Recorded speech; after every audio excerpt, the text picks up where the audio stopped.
E aí pessoal, tudo bem? Na aula de hoje nós vamos trabalhar sobre o Segundo Reinado. Para falar do início do Segundo Reinado, nós vamos voltar um pouquinho no tempo. Vamos voltar lá no governo de Dom Pedro I, no primeiro reinado. Em 1831, Dom Pedro ele abdicou ao trono brasileiro. Ele foi para Portugal lutar pelo trono da sua filha Maria da Glória. E deixa que como herdeiro da nossa coroa, o seu filho, Pedro de Alcântara. Só que ele tinha apenas 5 anos de idade. Nesses casos em que o imperador, que o rei, ele não podia exercer o seu papel, a sua função, a nossa Constituição, a Constituição Imperial de 1824, ela já dizia o seguinte, que uma junta de políticos iriam administrar o território até que o príncipe pudesse então se tornar o regente ou até mesmo se tornar imperador do território. E foi isso que aconteceu. De 1831 até 1840, nós temos o chamado período regencial. O Brasil continua sendo uma monarquia, só que o poder político está nas mãos de políticos, no caso de deputados. Tudo bem? Só que aí tem uma conta que não bate, né? Eu falei para vocês que em 1831, Dom Pedro I ele abdica do trono e deixa que o seu filho com apenas 5 anos. Como que o Segundo Reinado começa em 1840, ou seja, apenas 9 anos depois? Não deu tempo do Dom Pedro II ficar maior de idade. Aí vem o fator Brasil. Aqui no Brasil as coisas acabam mudando, né, no decorrer do curso. E o que nós vamos ver é que em 1840 houve uma mudança na legislação brasileira, que ganhou o nome de golpe da maioridade. O que foi isso? Foi a antecipação da maioridade de Dom Pedro II. Ou seja, com 15 anos incompletos, ele acaba sendo coroado imperador do Brasil. Mas por que isso acontece? O período regencial ele é marcado por uma grande disputa entre o grupo dos liberais e o grupo dos conservadores. Em 1834, nós temos um avanço liberal, com o ato adicional da Constituição. Depois, em 1840, na verdade, desde a regência do Diogo Feijó e também na regência de Araújo Lima, nós vamos perceber que os conservadores eles começam a concentrar o poder novamente. Então, eles começam a tirar os privilégios, os benefícios que o ato adicional havia concedido para os liberais. O que o grupo dos liberais pensou? Opa, eu tenho que de alguma forma conter esse avanço. Então o que eles fizeram? Eles aproveitaram que o período regencial foi um período extremamente conturbado, com várias revoltas provinciais, inclusive de caráter emancipacionista, ou seja, revoltas que pretendiam libertar partes do território do Brasil, ou seja, criar países independentes.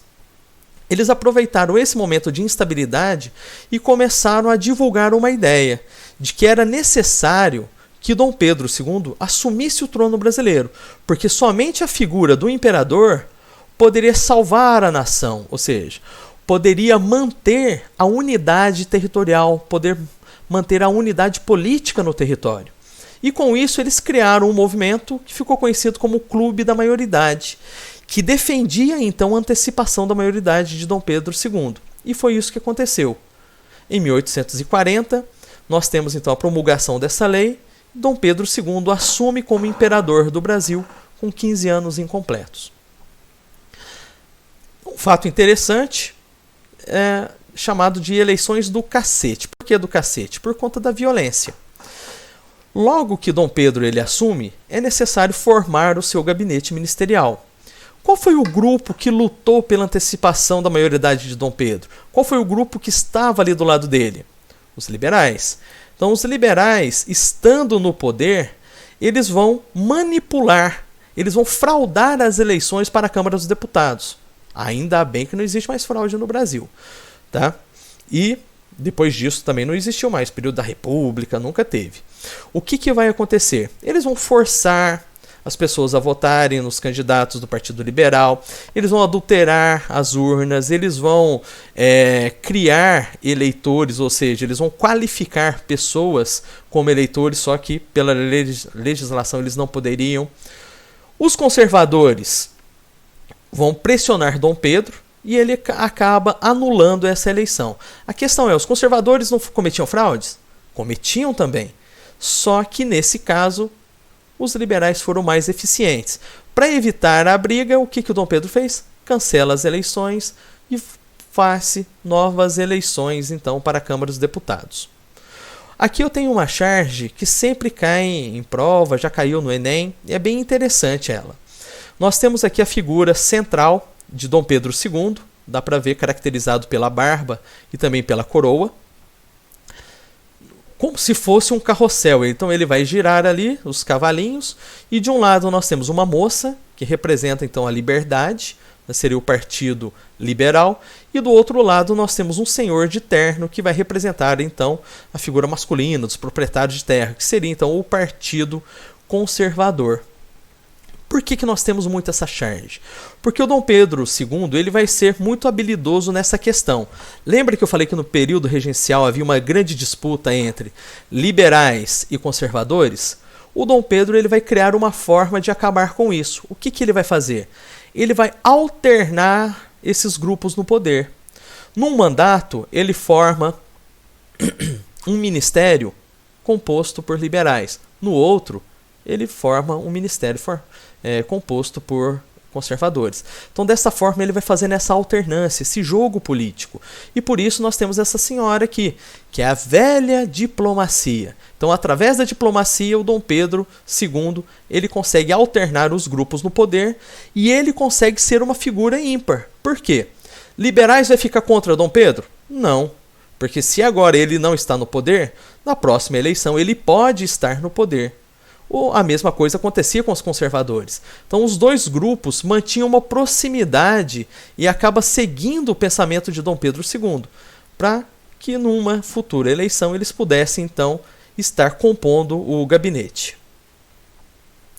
E desta forma nós temos o chamado parlamentarismo às avessas. Por que às avessas? Ao contrário. No Brasil as coisas geralmente acontecem de uma forma um pouquinho diferente. Em 1847, o Dom Pedro ele cria o chamado Conselho de Ministros. O Brasil se torna então uma monarquia parlamentar. Na prática, ou melhor, na teoria, deveria ser o seguinte: nós vamos ter a divisão do poder. O chefe de Estado seria o rei e o chefe de governo, a parte administrativa, seria o primeiro-ministro. No nosso caso, chamado de presidente do Conselho de Ministros. Até aí tudo bem.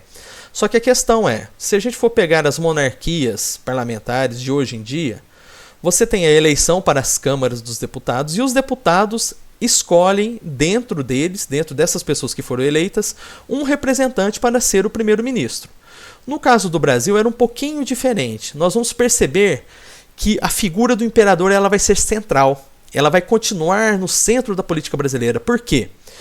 Porque era feita a eleição, os deputados escolhiam 3 representantes, 3 nomes, e mandavam essa lista para o imperador. Dom Pedro II, diante dessa tríplice lista, ou seja, dessa lista com 3 nomes, ele escolhia um para ser o primeiro-ministro. Ou seja, na prática, quem estava escolhendo o primeiro-ministro? O imperador. Coisa que não acontece no parlamentarismo tradicional. Por isso que aqui no Brasil era ao avesso. E por que isso foi importante para Dom Pedro II? Primeiro passo, ele podia fazer aquele rodízio que eu falei para vocês. Ele poderia, num mandato, escolher um primeiro-ministro, um presidente, do Conselho de Ministros liberal, no outro ele poderia ser conservador. Então ele poderia fazer essa alternância política.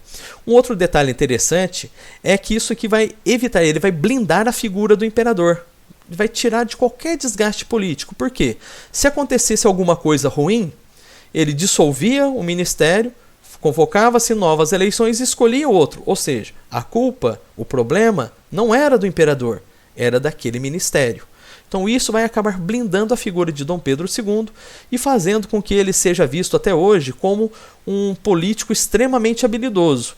E realmente é, favorecido pelo sistema parlamentarista que no Brasil funcionou diferente do parlamentarismo no resto do mundo.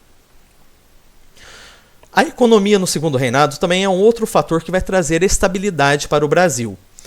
A economia, apesar das nossas culturas tradicionais estarem passando por um período de concorrência no cenário internacional, nós vamos ter o café que vai alavancar as nossas exportações e vai conceder para nós um período de estabilidade econômica. Só que antes de falar do café, vamos falar das nossas culturas tradicionais. Primeiramente, nós temos o açúcar, que já foi até estudado no período da colonização, que era o nosso principal produto de exportação, não é, o açúcar. Ele vai passar a ocupar o segundo lugar, já no segundo reinado, perdendo a primazia para o café. E ele vai começar a sofrer concorrência no mercado internacional desde as invasões holandesas com o açúcar produzido no Caribe, tá? E também o açúcar de beterraba que era produzido na Europa. Então, com uma maior quantidade do produto no mercado internacional, o preço tende a cair. Então, o açúcar ele vai passar por constantes crises, por desvalorização por conta da concorrência no cenário internacional. O algodão é a mesma coisa. Os Estados Unidos era a nação que mais produzia algodão no mundo, era o principal produtor. E o Brasil estava ali ocupando o segundo lugar. O Brasil produzia-se bastante algodão. E, inclusive, esse algodão era utilizado no mercado interno para confeccionar as roupas dos escravos. E aqui nós vamos ter uma característica interessante do algodão. Enquanto os Estados Unidos estavam ali na Guerra Civil Americana, chamada Guerra de Secessão, que foi de 1861 até 1865, o algodão do Brasil ele vai ter um destaque no cenário internacional. Porque com os Estados Unidos em guerra, eles não estavam produzindo o algodão. Então o Brasil supre a necessidade do mercado externo. Quando os Estados Unidos se recuperam, após 1870, da reestruturada na sua economia e na política, volta a se tornar o principal produtor e a importância do algodão acaba caindo novamente. Nós vamos ter também a borracha, que tem início no final já do século XIX, com a Revolução Industrial, principalmente com o automobilismo, né, com a indústria de carros, que vai necessitar da borracha do látex para confeccionar matéria-prima, peças para os automóveis. E depois a borracha ela começa a ter uma importância maior durante a Primeira República, também chamada de República Velha. Inclusive nós vamos ter a questão do Acre, a anexação do Acre ao nosso território, justamente por conta da exploração do látex da borracha ali na região da Amazônia. Mas a borracha ela sempre vai ficar alternando ali entre terceiro, quarto lugar nas nossas exportações. Tá? Nós vamos ter o café, depois o açúcar, e aí o algodão e a borracha intercalando dependendo do momento. E o café? O café vai se tornar o nosso principal produto de exportação. Ele vai ser inserido no Brasil ainda no século XVIII, num primeiro momento na região da Amazônia, e depois ele vai ser trazido para a região do Rio de Janeiro e a divisa do Rio de Janeiro com São Paulo, que nós vamos chamar de região do Vale do Rio Paraíba. Nessa região, nós vamos ter a produção do café com fins de exportação.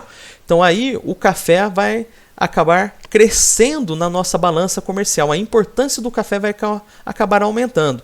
Para você ter uma ideia, já em 1820 o café já era o terceiro produto na nossa balança comercial. Na década de 30, ele vai acabar sendo responsável por 43% das nossas exportações, e já na segunda metade do século XIX, ou seja, a partir de 1850, ele representava já 60% das nossas exportações. O café ele se torna a principal riqueza e a base de sustentação econômica, né, se é a principal riqueza, e também política. Por quê? Porque nós vamos ter uma mudança. Os cafeicultores vão se tornar as pessoas mais ricas e influentes do Brasil. Então nós vamos ter uma mudança política no Império, no Brasil. A expansão cafeeira, como eu falei para vocês, ela começa então aqui na região do Rio de Janeiro, no estado do Rio de Janeiro, e na fronteira entre Rio de Janeiro e São Paulo, que vai ser a região do Vale do Paraíba. E depois nós vamos ter a expansão da produção cafeeira. Não é à toa que o café ele passa a ser responsável por 60% das nossas exportações.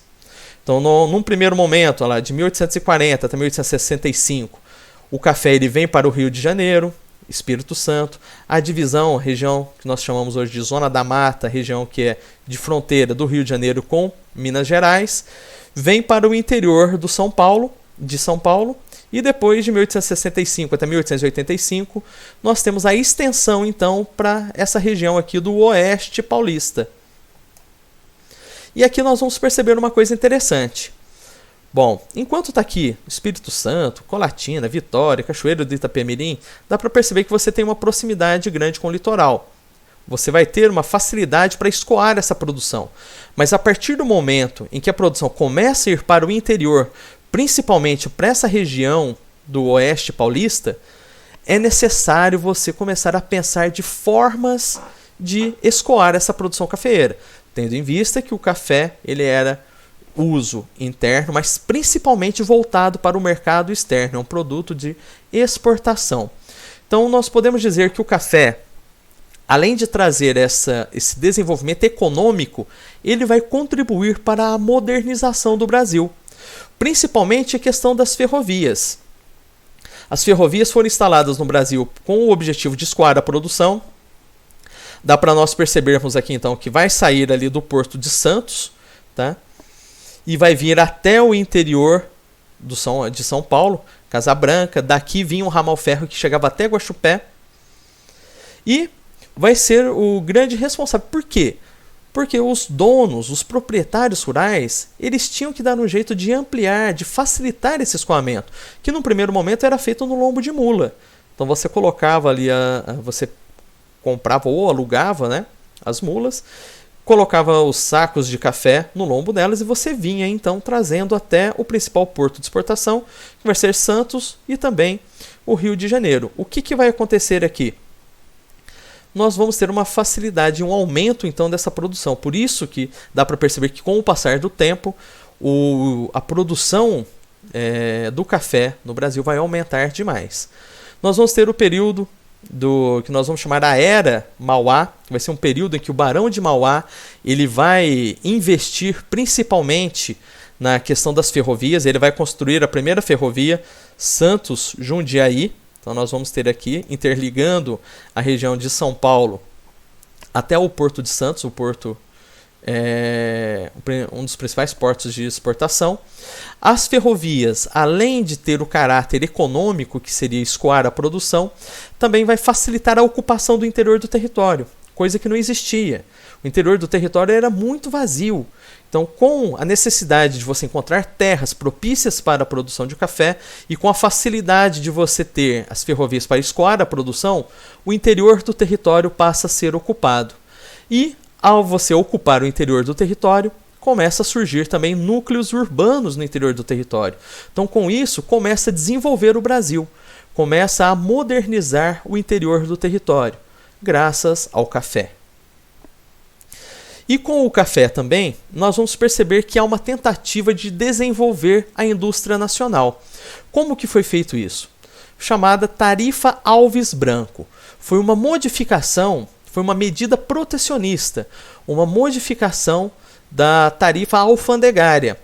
Antes da Tarifa Alves Branco, os produtos estrangeiros chegavam no Brasil pagando o imposto de importação referente a mais ou menos 15%. Nós vamos ter algumas alternâncias ali dependendo do país. Com a Tarifa Alves Branco, esse valor ele vai aumentar, esse percentual. Os produtos importados deveriam pagar 30% de importação, ou seja, na alfândega, caso não fosse produzido aqui no Brasil. Vamos supor, algo que não fosse produzido aqui. Principalmente coisas de ferro, aço, isso tudo. Como não havia essa produção siderúrgica aqui no Brasil, então nós vamos ter um imposto de 30%. Agora, se existisse produção nacional, ou seja, uma produção similar aqui no Brasil, o produto importado poderia pagar até 60% de imposto. O que é isso, gente?